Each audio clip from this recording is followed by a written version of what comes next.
반갑습니다. 반갑습니다.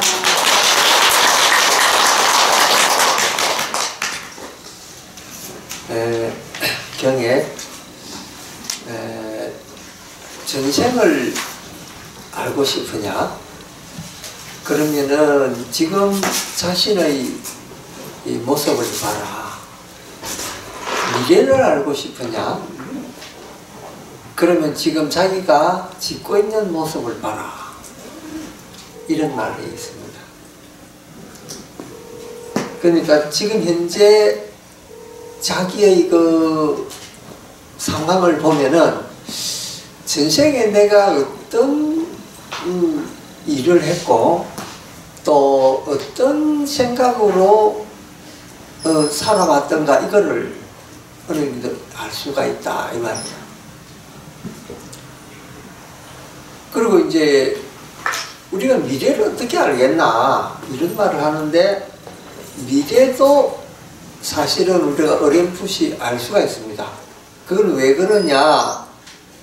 지금 자기가 하고 있는 이것을 보면은 미래에 자기가 어떤 모습으로 태어날 것이냐, 그 다음 생에 어떤 모습이 될 것이냐, 이게 어느 정도 결정이 된다 이 말이에요. 그래서 우리가 흔히 말하기를 내가 결정해서 이 세상에 온 것도 아니고 태어나다 보니까 대한민국에 태어났고 대한민국 중에서도 어떤 특정한 도시에 태어났고 혹은 시골에 태어났고 태어나다 보니까 우리 부모님이 이런 부모님한테 태어났는데 그거는 내가 결정한 것도 아닌데 그거 내 잘못이냐 이렇게 이야기합니다. 그런데 알고 보면은 불교적인 입장에서 되다 보면은 그거 다 자기가 결정해가 온 거예요. 과거에 내가 전생에 대한민국에 태어날 수밖에 없는 인연을 지어놨고 또 우리 부모님도 내하고 그런 인연되는 그런 인연을 내가 지어놨기 때문에 그 부모님을 택해서 온 거예요. 그러니까 그거는 순전히 내가 태어나고 싶어서 태어난다가 아니고 내가 진짜로 선택해서 태어난 거예요. 그거를. 근데 우리 중생은 이 지혜가 없고 또 그런 과거, 현재, 미래를 꿰뚫어 보는 이 통찰력이 없기 때문에 내가 태어나기 싫은데도 내 의지 아니고 그냥 태어나다 보니까 이렇게 태어났다라고 이렇게 생각을 그렇게 하는 거죠. 그런데 가만 보면은 불교에서 가르치는 이치가 뭡니까? 원인 없는 결과가 없다. 이거를 늘 이야기를 하지 않습니까? 그러니까 우리가 무슨 일을 하나 할 이 결과가 생기는데도 반드시 그 원인이 있다. 이거를 이해를 해야 됩니다. 근데 그 원인을 모르는 사람이 하는 말들이 내가 선택해서 태어난 사람도 아닌데 이런 말을 쓰는 거예요. 그러나 그 원인들은 알고 보면 다 자기한테 있다. 이런 말이에요. 그러니까 이제 좀 냉혹하게 이야기해서 못생기게 태어나고 가난하게 태어나고 박박하게 태어난 사람들은 우리가 이제 네 업장이 두터워서 그렇다, 네 의에 의해서 그렇다 이러면은 그걸 조금 부정적인 견해로 받아들입니다. 불교는 맨날 뭐 업 이야기만 가지고 하더라 이런 말을 합니다. 그런데 업을 다른 말로 돌려보면은 네가 그런 원인이나 조건을 만들어 놨기 때문에 그렇지 않냐 이제 이렇게 보는 거예요. 그래 이제 업이란 말 굳이 쓰지 않아도 원인이 그래서 그렇다라고 이야기할 수 있습니다. 그러니까 그 반대로 미래에 대한, 그러니까 다음 생에 대한 우리가 어떤 생각을 하게 될 수 있느냐. 미래도 역시 금생에 우리가 어떻게 살고 있느냐, 어떤 생각을 하고 있느냐에 따라서 미래가 결정이 됩니다. 그래서 행복한 미래가 되는 것은 순전히 지금 현재 우리가 이 생각하고 있고 우리가 행동을 하고 있고 이거에 의해서 결정이 되는 거다. 그래서 이 생의 삶을 충실하게 사는 것이 다음 생에 우리가 어떤 몸을 받느냐에 도움된다. 이런 말이에요. 그러니까 다음 생에 좀 더 행복하고 좀 더 풍요로운 삶을 살고 싶다. 그럼 이 생에 좋은 마음 가지고 좋은 업을 많이 지어라. 다시 말해서 보시도 많이 하고 늘 이렇게 선한 생각을 가지고 있으면은 다음 세상에는 그런 몸으로 태어나게 된다. 이게 불교 가르침이거든. 뭔가 이게 조금 과학적이지 않습니까?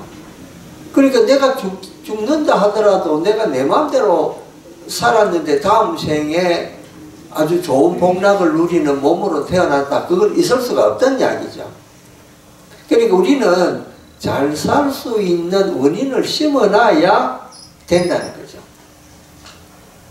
그런데 불교에서 바라볼 때 이 인류는 정말 어리석은 존재다 이렇게 생각하는 거예요.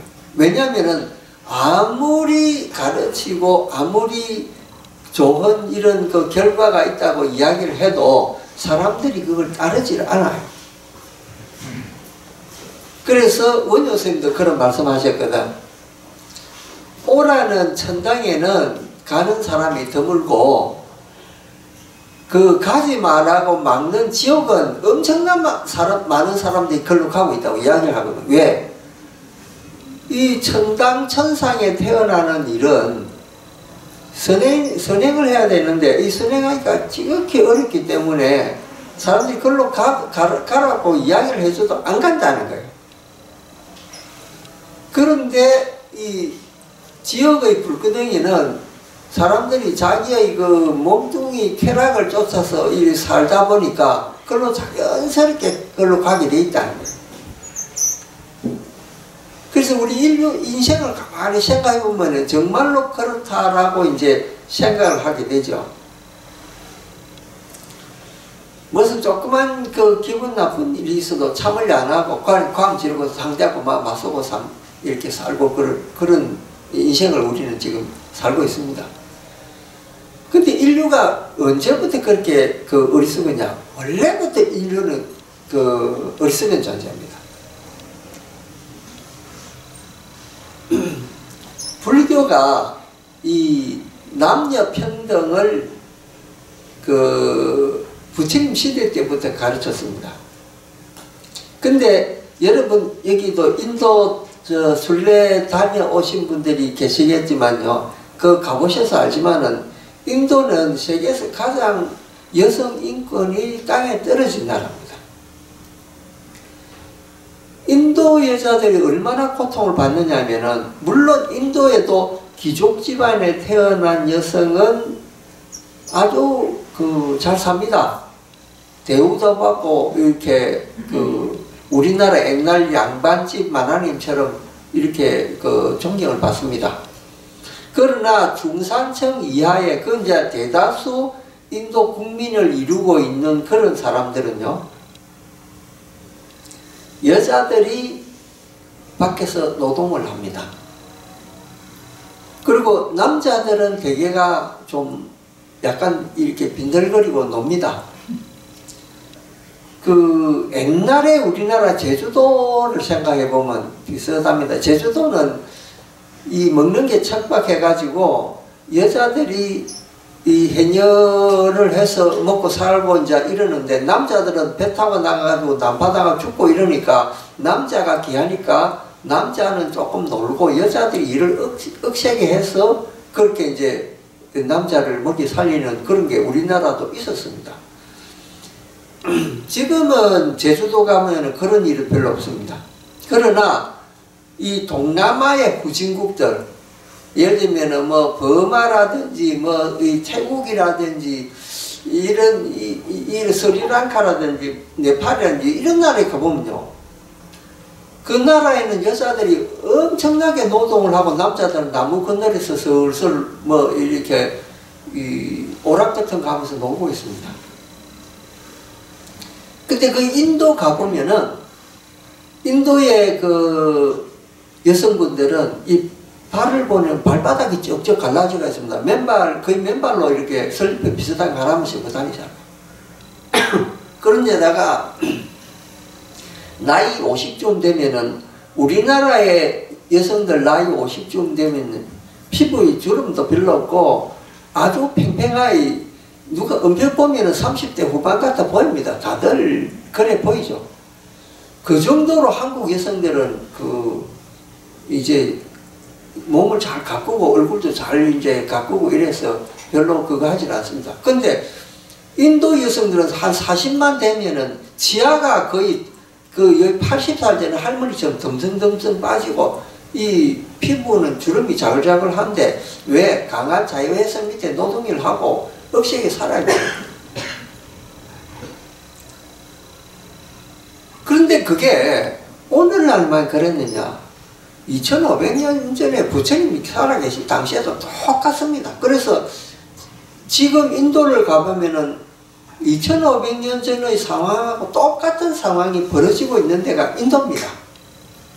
그래서 인도는 실로 한쪽에서는 굉장히 과학과 부가 넘쳐나고 또 한쪽에는 2500년 전의 상황이 똑같이 재현되고 있는 게 그게 인도라고 하는 나라입니다.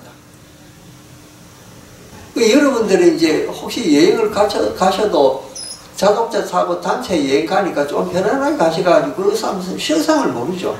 근데 배낭을 메고 거기에 이렇게 이 여행을 했던 분들 이야기 들어보면은 말을 못합니다. 물론 저 역시 그 순례를 갔다가 그런 모습들을 보고 너무 충격을 많이 받은 일이 있습니다. 인권이라, 여성의 인권이라고 하는 건 도저히 찾아볼 수가 없습니다. 그런데 인도에서는 그게 이제 전통이 돼서 내려온 거죠. 지금도 인도에 가면은 간혹 마을 단위마다 그 순장하는 풍속이 있습니다. 예를 들면은 젊은 남편이 죽었는데 이제 장자가 이제 그 시체를 태우지 않습니까? 그러면은 옆에 동네 사람들이 그 홀로 된 그 젊은 여인을 보고 빨리 남편 따라서 죽으라고 불 속으로 자꾸 이렇게 뛰어들으라고 옆에서 협박을 합니다. 그 여자는 죽기 싫은데 마지못해가지고 동네 사람들이 눈치가 그러니까 그냥 불 속에 뛰어들어가지고 죽는 경우가 많이 들어 있습니다. 지금도 가끔 그 신문에 나기도 하고 그렇죠. 근데 인도 법적으로는 그걸 금하고 있지만은 이 관습적으로 그거 우리나라에서도 그걸 뭐라고 부르냐면 관습법이라는 게 있습니다. 한국에도 뭐냐면은 법으로 인정을 안 하지만은 이 관습이 그렇게 되어 있기 때문에 그건 어느 정도 그거는 법에서 정하지 않아도 인정을 한다 이 뜻입니다. 그게 관습법이라는 게 있어요. 근데 인도에도 그 인신 공양하는 거 그거를 금하고 있지만 관습적으로 그걸 하는 데가 들어 있습니다. 그 중에서 특히 그런 식으로 젊은 남편이 죽었는데 여성이 따라 죽는 이런 현상 이게 있다는 거예요. 그만큼 여성의 그 위치가 우리가 상상을 초월할 정도로 열악합니다. 그런데 지금보다 2500년 전은 더 관습적으로 여성이 억압받는 시대였지 않습니까? 그런데 부처님께서 과감하게 여성도 출가를 허락한다. 그리고 여성의 모든 조건을 남성하고 똑같이 그렇게 하겠다. 이 남녀 평등을 그 2500년 전에 인류 역사상 처음으로 부처님께서 주장하신 겁니다. 그러니까는 지금 사람들이 뭐 누구는 어떻다, 뭐 여성의 자유화가 언제부터 됐다 이런 말 하는데 실제로는 부처님께서 시작하신 것이 이게 여성평등 자유화입니다. 어느 정도로 이 여성이 이제 불교 내에서는 자유화됐느냐? 여러분 비구니 스님들 한번 보십시오. 다른 종교에서 예를 들면 수녀들이 신부들처럼 미사를 집전할 수 있느냐? 할 수 없습니다. 그리고 심지어는 수사도 미사를 집전할 수가 없습니다. 오직 미사를 집전할 수 있는 사람, 그 미사라는 게 뭐냐면은 신에게 그 공양 올리고 이제 예배하는 의식을 그걸 미사라 그러잖아요. 우리가 스님네들이 앞에서 목 닥치고 요랑치면서 부처님 때 얘기하는 연부를 하는 거하고 똑같습니다. 그걸 신부만이 집전할 수 있다 이 말이에요. 그리고 이제 미사를 집전할 때 그 신부가 할 수 있는 게 있고 신자들은 그냥 신부가 하는 이야기에 따라서 일어서라면 일어서고 앉아라면 앉아서 노래 부르라면 노래 부르고 이제 이런 식이죠. 그런데 우리 불교의 의식은 출근하는 거 빼놓고는 거의 이 신도님들이 아니면 스님들 따라서 그냥 합니다. 좀 자유롭죠. 그리고 스님이 앞에서 예배하는 동안에 뒤에서 다리 아파서 앉아있는 분도 있고 또 출근할 때 절하는 분도 있고 자기 마음대로입니다. 그러니까 예배의식이 아주 자유롭다 이 말이에요. 그런데 다른 종교는 그렇지 않습니다. 일사불란하게 똑같이 해야 됩니다. 그리고 이제 기독교도 보면은 요즘은 여자 목사가 있는데 근데 남자 목사만큼 권위가 있질 않습니다. 그리고 여자 목사는 누가 봐도 그냥 의식 끝나고 난 뒤에는 그 여자 옷 입고 여자 신발 신고 그걸 다닙니다. 그냥 이 밖에서 만나면 그냥 여자입니다. 그런데 비구니 스님은 어떠냐? 남자 스님하고 똑같습니다. 머리도 완전히 남자 스님처럼 깎아버렸죠. 옷도 똑같은 거 입었죠. 신발까지 똑같은 거 신고 다닙니다. 그런데 나중에 그러다 보니까 성격까지 남자처럼 굴건하게 되어버린 스님들도 있습니다. 목소리만 들어서 남자인지 여자인지도 모릅니다. 뒷모습 보면 더 모릅니다. 비구스님이 걸어가는가 이래가 나중에 이야기 들으면 말해보면 비구스님이 이런 경우 있습니다. 그리고 비구스님들 법상에 올라와서 법문합니다. 그리고 모든 법회를 주관합니다. 비구니 스님하고 비구 스님하고 뭐 하는 거 있어서 다를 바 없습니다. 강원 다 가고 참선방에 가서 참선하고 신도님이 향해서 설법하고 스님들이 하는 거 똑같이 합니다. 비구 스님들 하는 거. 불평등한 게 뭐 있습니까? 없습니다. 그러니까 적어도 불교 안에서는 그 비구 비구니가 이 성차별이 없다라는 거예요. 평등하다는 거지. 근데 이제 뭐가 다르냐?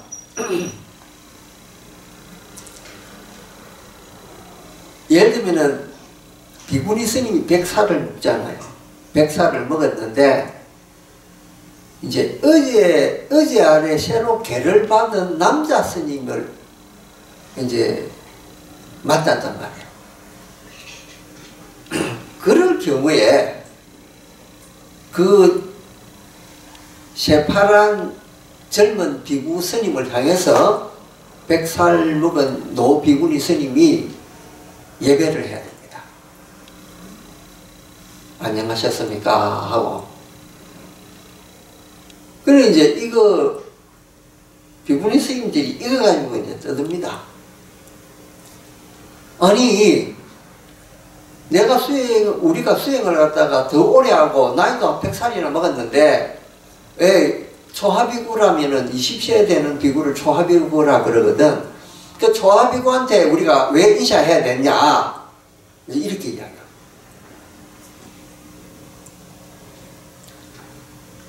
근데 이제 부처님께서 이제 이걸 정해놓기를, 처음에 부처님이 이 불교 교단을 만들 때 우선 교단을 만드는 게 비구 스님을 먼저 교단을 만드는 거예요. 세상의 모든 이치에는 이 위계 질서라는 게 있어가, 위계 질서를 제대로 지키고 이래야 그 여러 가지 이렇게 통제가 될 거 아닙니까? 그러니까 아무나 키 큰 사람이 대장 노릇하고 힘센 사람이 대장 노릇 해라 이러면은 나이 든 사람은 영원히 젊은 사람 밑에서 심부름하고 해야 될 거 아닙니까? 그런 식으로 그렇게 되면 질서가 잡히지 않죠. 근데 그 질서를 위해서 불교에서는 불교의 법을 만들어 놓은 게 있어요. 그게 뭐냐면은 남자 스님들이 먼저 이 불교 교단에 들어왔기 때문에 그것이 1번이고, 그 다음에 2번으로 들어온 사람들이 비구니 스님들이라. 그래서 그 두 번째로 들어온 게 이제 비구니 승단이기 때문에 비구니 스님들이 비구 스님들을 향해서 예배를 해야 된다. 그리고 자리에 앉을 때도 비구 스님 다음 자리에 앉는 것이 맞다. 그거는 들어온 순서대로 그래서 그렇지, 남자가 위대하고 여자는 이 하열하기 때문에 그런 건 아니다. 이거예요. 그러면은 남자가 훌륭해서 윗자리에 앉는다면은 3인은 남자잖아요. 3인이는 여자고. 그러니까 20세 되기 전에 스님 하는 사람을 이 3이라 그래요. 그리고 20세 되기 전에 여자가 스님 노릇하는 사람을 3인이라 그러고. 근데 만약에 남자가 여자 위에 올라가지고 위대하다고 하면은 그 3위한테도 비구니가 예배를 해야 되는데, 그거는 안 그래요. 3위가 비구니 다음에 3위가 생겼기 때문에 3위가 세 번째로 하고, 3인이가 네 번째로 생겼기 때문에 3인이가 네 번째 자리에 서는 거예요. 그래서 3위가 비록 남자라 하더라도 여자인 비구니 스님한테 예배를 하게 되어 있습니다. 이래도 남자가 남자라서 위에 있느냐, 그건 이제 이렇게 이치로 따지다 보면 그게 아니죠. 이거는 스님된 이 성단의 순서대로 이렇게 정해졌구나, 이제 이걸 알 수 있습니다. 그렇기 때문에 비록 100살을 먹은 비구니라 하더라도 초하 비구인 이 20살 된 비구 스님 만나면은 거기에 먼저 예배를 해라, 이렇게 정해놓은 거예요.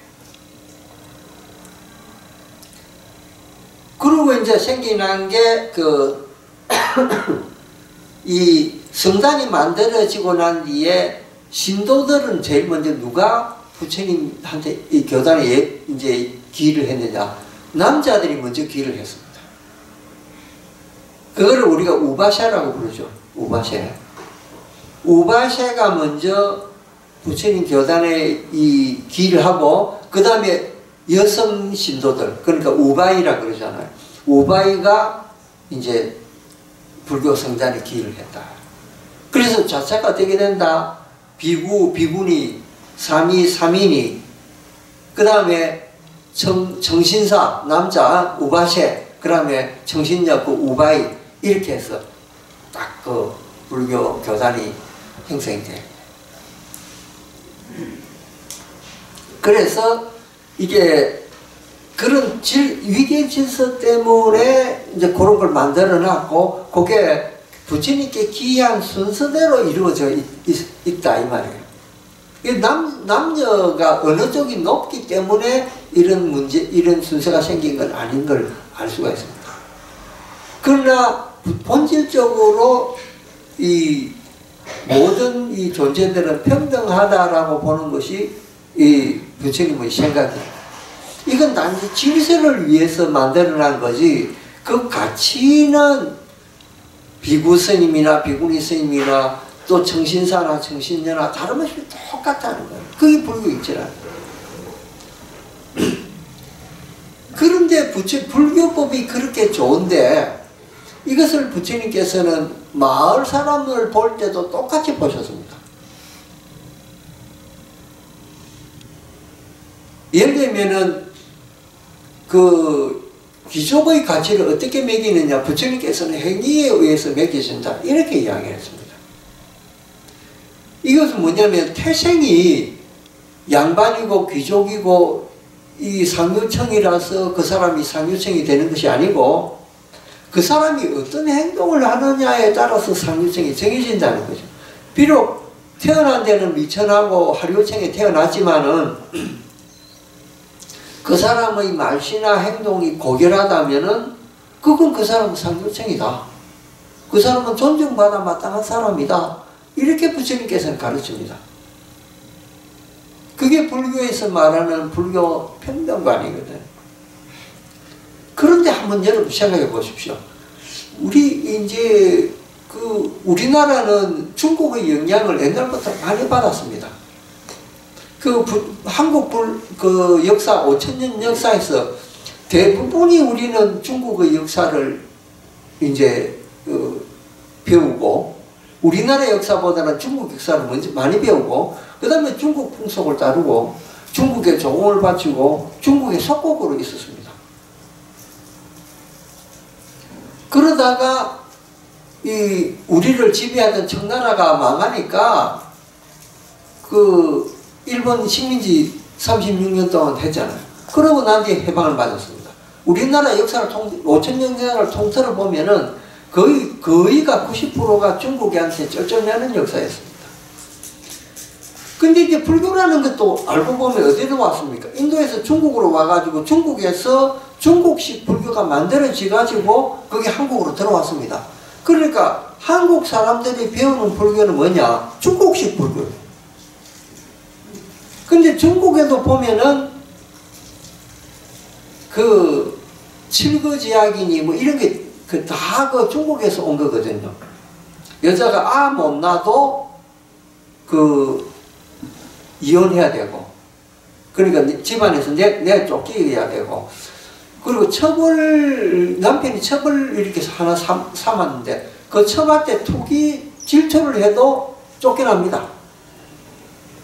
뭐 이런 식으로 해서 7가지 집에서 쫓아내는 악법을 만드는 게 그 중국 사람들이거든요. 근데 한국 사람들은 그걸 고스란히 받아가지고, 우리도 이제 부인을 하면 부인을 갖다 그렇게 이제 학대를 하고 했습니다. 물론 양반가에서는 부인을 학대를 못 했지만, 왜냐면은 양반 집에서 시집 온 여자 하면은 외척이 또 장난 아니거든요. 딱 버티고 있는데 어떻게 자기 양반 집에서 시집 온 부인을 갖다 함부로 하겠습니다. 그러나 평민들 사이에서는요, 여자들이 죽을 고생을 했습니다. 남자들이 여자를 존중하지 않았습니다. 왜? 다 중국적인 얘기. 중국은 우리한테 문물을 준 것도 있지만은 우리한테 그런 나쁜 것도 심어줬다. 그러니까는 한국 5000년 역사에서 우리는 딱 한 번 황제라고 칭호를 쓴 거는 고종 때하고 순종 때하고 이 두 시절만 황제라는 칭호를 썼지, 그 이전에 아무리 위대한 왕이라도 황제라는 칭호를 쓸 수가 없었습니다. 왜? 황제는 세상에 단 한 사람은 있어야 되니까.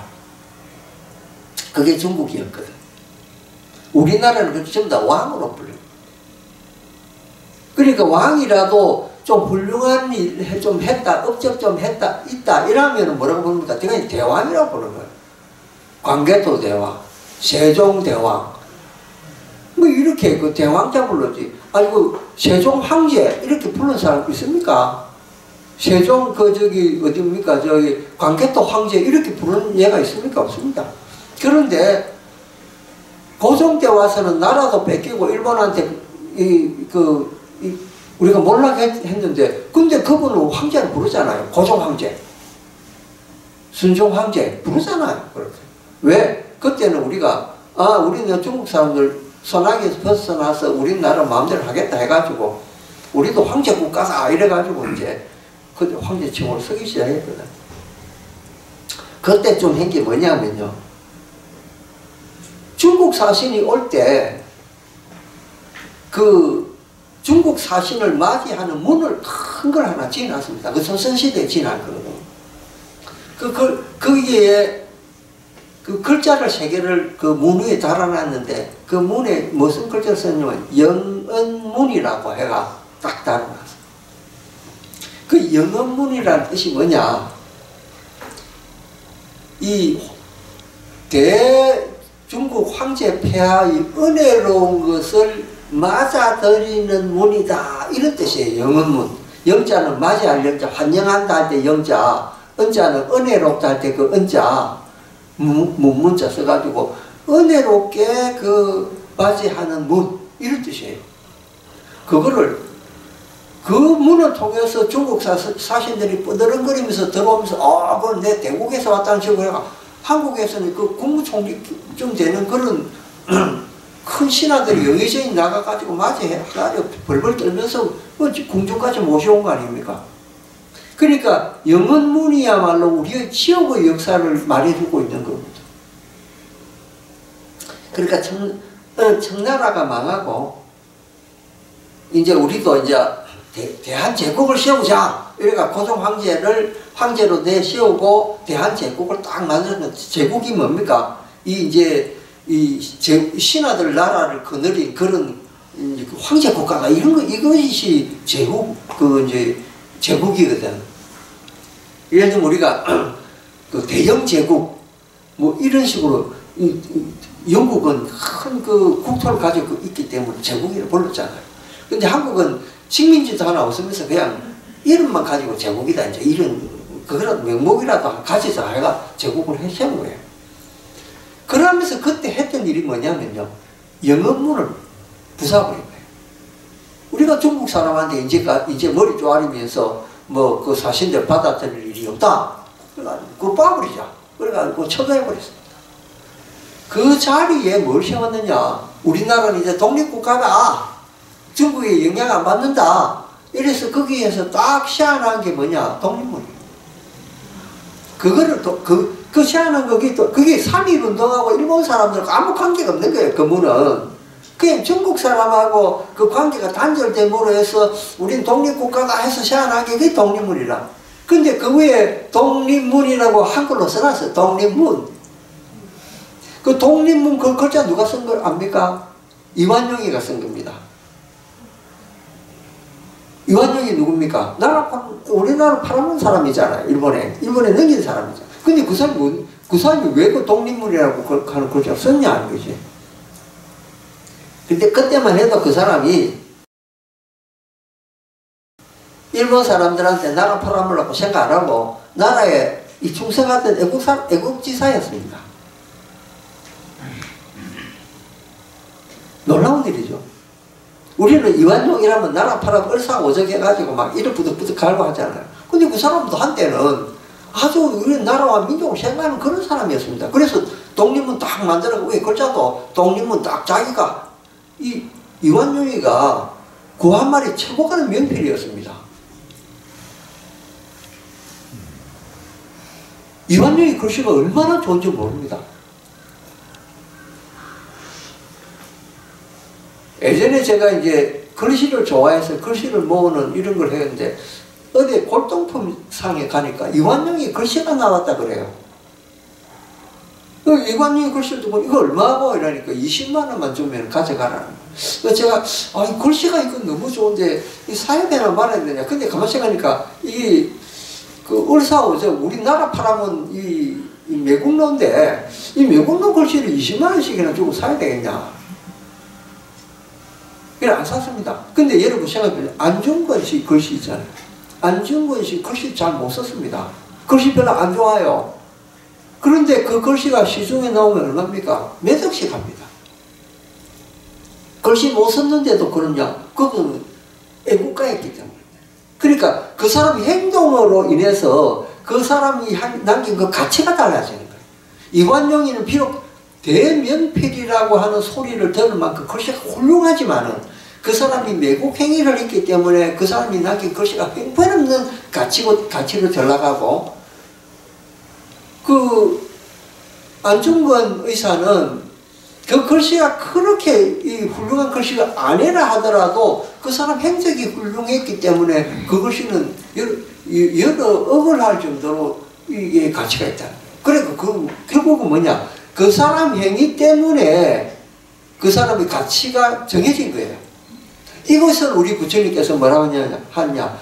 그 사람 출신이 중요한 것이 아니고 그 사람 행위에 의해서 그 사람의 지위가 결정된다. 이렇게 말씀하신 거예요.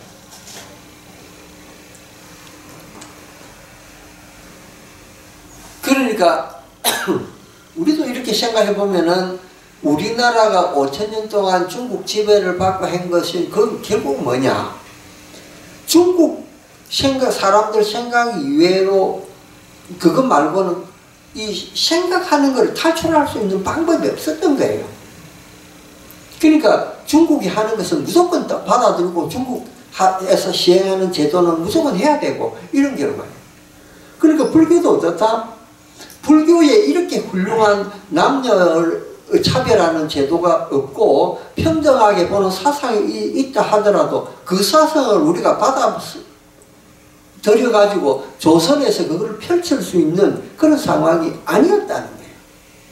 왜? 정치적으로 남녀 상하관계가 워낙 분명했기 때문에 불교 이치를 실현할 수가 없었던 거예요. 그럼 오늘날 그 젊은이들이 그냥 교과서로 가지고 종교를 배우는 사람들은 불교라고 하는 것은 그냥 미신적인 행위만 하는 거지 뭐 그런 선진 사상이 있었나 이렇게 하거든요. 실제 아닙니다. 불교 내에서는 이렇게 위대한 사상이 있었지만은 사회적 상황 때문에 그걸 펼쳐낼 수 있는 그런 이 상황이 안 됐던 거예요. 그런데 구한말에 들어와서 기독교가 선전하기 시작합니다. 신은 남녀를 평등하게 만들었다 하고 주장을 하니까 이제 그제서야 농사짓고 남녀 이 불평등에 시달렸던 사람이 그 종교를 받으면서 야, 저 종교는 남녀 평등을 주장한다. 그래서 엄청나게 많은 사람들이 그 종교를 믿기 시작한 거예요. 신은 평등하기 때문에 모든 우리 만백성들이 다 그 신의 이름 아래에서 평등하게 지낼 수 있다. 그 교리를 우리 백성들이 본 거예요. 그러니까 그 종교가 위대하고 새롭게 받아들여지는 거지. 그래서 그 대원군 때 쇄국령 열렸을 때 엄청나게 많은 천주교인들이 각지에서 죽어가면서도 그 종교를 지키려고 했던 것이 자기네들은 새로운 걸 봤기 때문에. 그런데 여러분 만약에 그 천주교나 기독교가 신라시대 고려시대 때 들어왔더라면은 과연 그렇게 할 수 있었겠느냐? 못했습니다. 근데 시간적으로 교묘하게 그런 타이밍이 돼서 그 사람들이 들어가는 거예요. 그래서 불교가 가지고 있는 이 훌륭하고 위대한 자산들은 어떻게 써볼 방법도 없이 이렇게 세월에 의해서 이렇게 그냥 내려오게 된 거예요. 간섭적으로.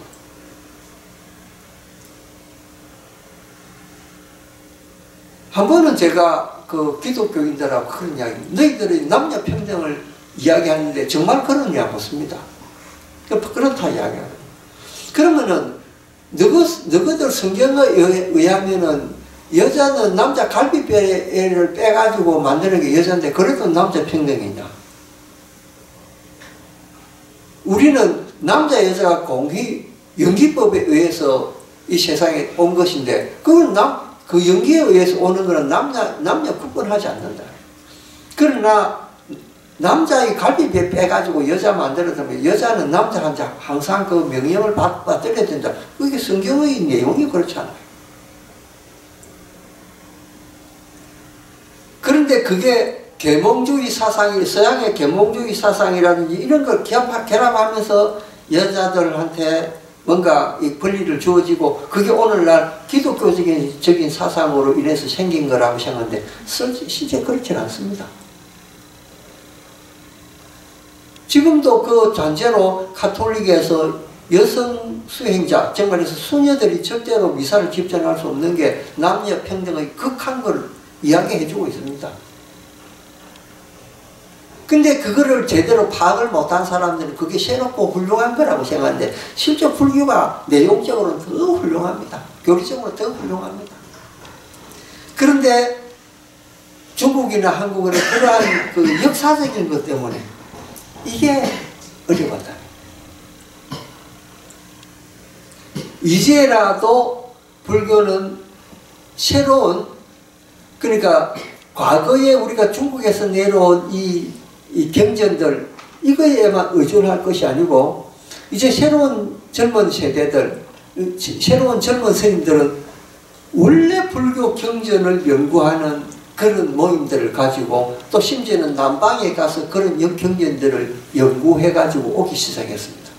그걸 읽어보니까 중국에서 들여왔던 그 대성경전들하고 이게 뭔가 다른 내용들이 들어있어요. 본질적인 이 남녀 평등이라든지 이게 그 안에 들어있고 놀라는 거예요. 부처님이 이런 말씀 하셨구나.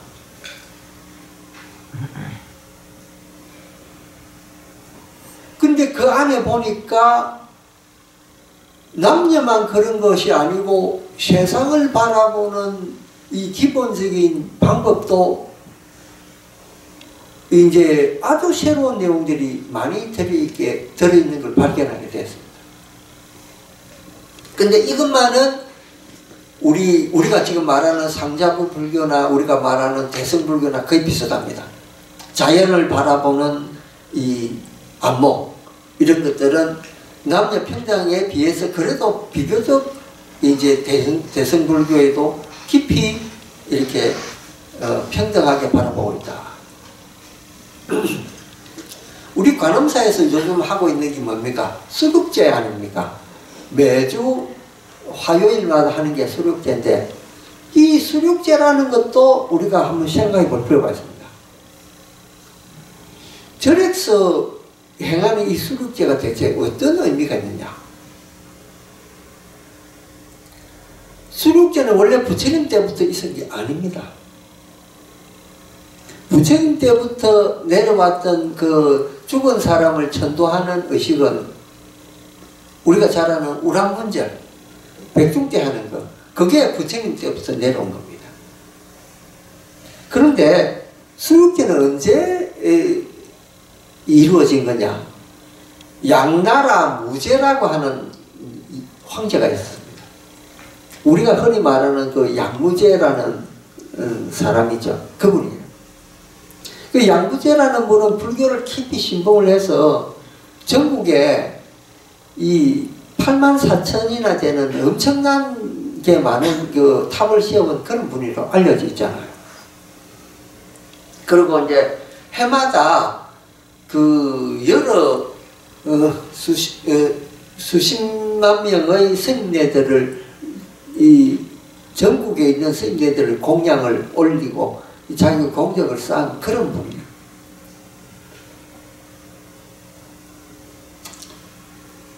그런데 이제 이 양무제에 대해서 여러분들 잘 아는 그 달마대사가 이제 그 양무제를 만난 일이 있죠. 양무제가 달마대사한테 그런 말을 합니다. 내가 전국으로 수많은 그 사찰을 짓고 탑을 만들었는데 그 공덕이 어떻습니까?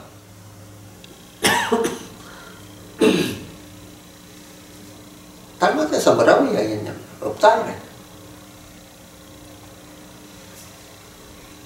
아니 우리가 보통 절에서 조그마한 불상 하나 만들어도 공덕이 지대하다고 이야기하는데 이 양무제는 그 수많은 그 탑을 만들고 절을 만드는데도 그 달마대에서 한마디로만 없다 해버리니까 이 사람이 놀란 거예요.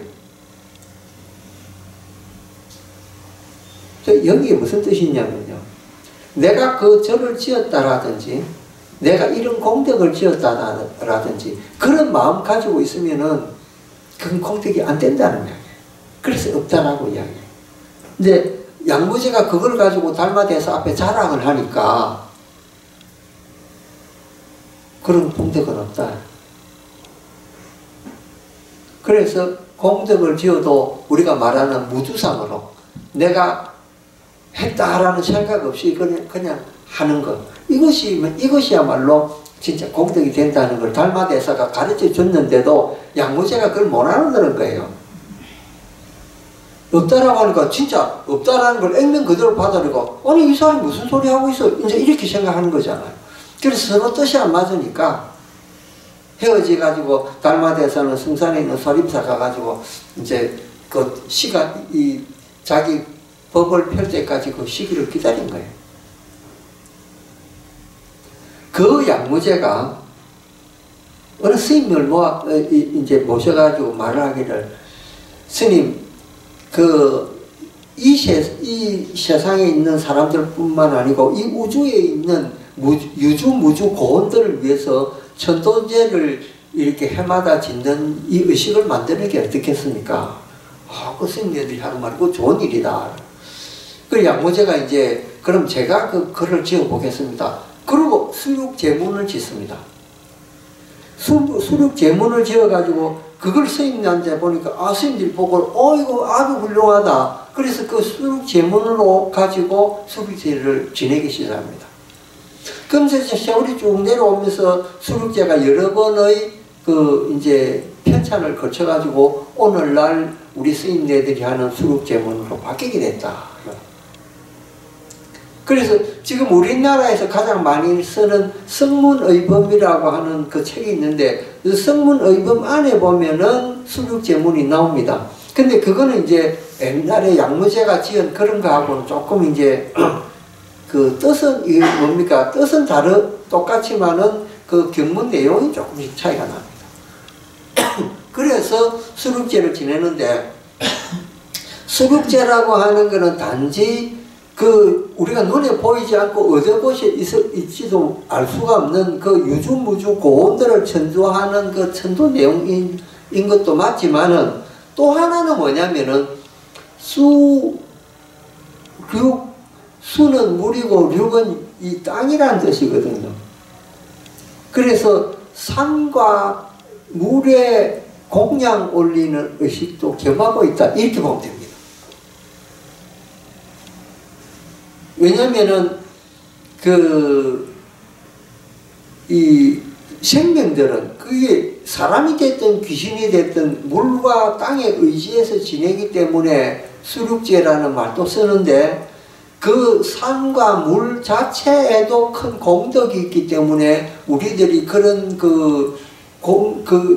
우리가 바위도 보면 신이 있고 물에도 수신이 있고 용왕이 있고 다 뭐든지 사물에 신이 있다고 옛날 사람은 믿었습니다. 지금 일본 사람들이 마치 무슨 그 돌덩어리 하나에도 신이 있다고 믿고 이렇게 예배하고 숭앙하듯이 일본에는 신사가 수십만 개 있잖아요. 그 수십만 개 있는데 신들이 다 다릅니다. 일본에는 신 종교만 해도 여러 수십만의 신이 있다 그래요. 그러니까 그거는 일본이 국교가 되어 있잖아요. 신도. 일본 천황이 있는 한은 신도도 없어지질 않습니다. 그만큼 수많은 곳에 신의 의미를 이렇게 매겼듯이. 근데 우리나라도 그러면은 당군 신앙을 중심으로 하지만은 신들이 많았습니다. 물에 가면 용왕 이긴다고 하고 우리가 가지요. 큰 바위돌 밑에서 예배하고 무슨 굿도 하죠. 그게 전 당산나무 밑에서 또 당집 지어가지고 예배했죠. 우리도 신들이 많았습니다. 그게 뭐냐면요. 자연의 공덕을 우리가 칭송하는 하나의 방법이 방법이었습니다. 우리 조상들은 자연에 어떻게 칭송하고 그 공덕을 지어야 할 줄 몰라가지고 그냥 그런 당집이나 그런 바위 밑에서 예배하고 공양 올리고 이런 걸로서 자연을 존경하고 자연에 대해서 감사하는 마음을 냈던 거예요. 그 지금 자연보호 뭐 이런 걸 안 해도 나무 하는 거를 베려 해도 옛날 사람은 신중하게 뱄습니다. 그 나무 베기 전에 나무에다가 이렇게 줄 감아가지고 이 탁줄 같은 거 이렇게 부으면서 일주일 뒤에 우리가 나무 베겠습니다 하고 이렇게 표시를 해줍니다. 그럼 왜냐면 일주일 동안 나무 귀신이 거기서 떠나가라고. 우리 조상들은 나무 한 그루를 베도 자연을 숭상하는 마음으로 그렇게 뱄습니다. 돌을 하나 깨더라도 그냥 깨지를 않습니다. 그 돌에도 신이 있다고 생각했거든. 그러니까 돌 깨기 전에 탁주 한 그릇 해놓고 몇 월 며칠 돌 깨겠습니다 라고 고합니다. 그러면 이제 돌에 붙어있던 신이 다른 데로 이사를 가라고 이제 그렇게 하는 거죠. 그렇게 안 하고 할 경우에 뭐가 생기냐? 동티가 생겼다 생각해요. 예를 들면 집안에 있는 나무를 뱄는데 그 나무가 베고 나니까 너나 집안 사람이 죽었다든지 그런 거 있잖아요. 예를 들면 어디서 병이 났다든지 그러면 뭐라고 생각합니까? 동티가 났다고 생각해요. 그 나무를 함부로 뱄기 때문에. 그래서 옛날에는 화장실도 함부로 짓지 않고 화장실 지을 때도 반드시 고하고 난 뒤에 짓고 그 땅을 이렇게 움직이는 거잖아요. 그거를 이제 동토라고 부릅니다. 움직일 동자, 흑토자. 땅을 움직일 때는 반드시 제사를 지냈습니다. 그러니까 함부로 하지 않고 자연을 숭배하고 자연을 아름답게 가꾸고 그러게 우리 조상들한테는 그런 마음들이 있었다는 거죠. 그게 하나의 당집을 짓고 용왕 먹이고 산신 먹이고 하는 그런 종교적인 형태로 나타났을 뿐이지 그 마음 속에는 자연을 숭배하는 경외하는 마음이 있었다. 그게 오늘날 서양에서 자연을 보호하자라든지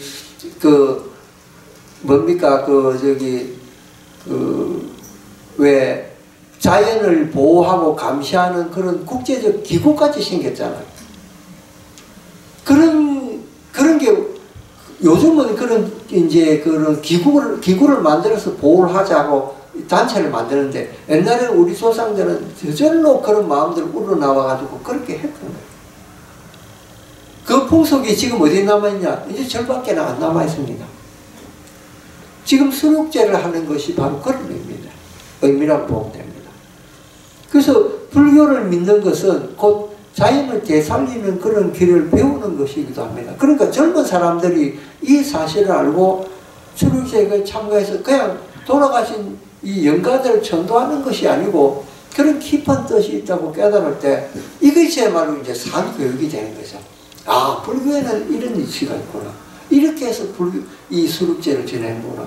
그러니까 우리가 의지하고 있는 이 산천초목들이 그냥 되는 것이 아니고 우리가 돌봐줘야 될 대상이고 또 그 산천초목들은 도리어 우리한테 산소와 좋은 토지와 이런 것, 물이나 이런 걸 공급해 주기 때문에 우리는 또 그에 감사하고 또 온 우주가 서로 감사하는 마음으로 이렇게 돼. 그게 불교의 가르침이에요. 그게 수륙제의 의미다. 그래서 이런 거 보면은 우리도 옛날 표어 있었죠. 자연은 사람보, 사람은 자연보. 이런 표현도 있었잖아요. 평등하다는 거예요. 인간도 자연 입장에서 보면 평등한 거고, 이 자연도 인간의 입장에서 보면 우리하고 평등한 거예요. 그 자연이라고 하는 거는 모든 짐승들을 이렇게 끼어안고 있는 그런 존재잖아요. 우리도 자연 속에서 헤어날 수가 없습니다. 자연이 있어야 우리가 나무도 뜯어먹고, 예를 들면 하나 못해서 뭘 하나 만들 때 쓰는 이런 온갖 도구들도 땅속에서 다 나옵니다. 석유도 나오죠. 마그네슘이니 텅스턴이니 이런 과학 물질을 만드는 재료들도 나오죠. 쇠라든지 금이라든지 은이라든지 다 땅속에서 나옵니다. 하나 우리가 자연 혜택을 안 입는 게 없습니다. 자연적으로 주어지는 건 아니거든요. 그럴 때 우리는 인간들은 자연을 또 보호해 줘야 돼요. 그런 정신을 어디서 배우냐? 불교에서 배워. 하나 형태로 나타나는 게 뭐냐? 이게 수륙죄라는 거예요. 그러니까 죄를 그냥 지내는 게 아니고 그런 깊은 이치를 생각하면서 그런 마음이 우러나올 때 인간은 좀 더 보다 성숙한, 아주 세련되고 보다 더 원대한 그런 이제 인격체로 태어나는 거예요. 그런 마음을 배워야 돼요. 그래서 불교에서 우리는 불교를 그냥 의식하는 것이 아닙니다. 우리가 정화하고 우리는 거기서 이익을 얻고 거기서 배워나갈 때 그게 이제 우리 종교에 큰 의미가 있다. 오늘 이 평등에 대해서 한번 우리가 생각해보는 그런 관음제를 맞아서 그런 기회를 가졌습니다. 여러분 마음속으로 우리가 내일 또 이제 의식이 또 남아 있잖아요. 수육제 죄를 맞아서 오늘 한 이 법문도 가만히 이렇게 생각해 보시면서 내일 그 죄를 지냈으면 좋겠습니다. 감사합니다.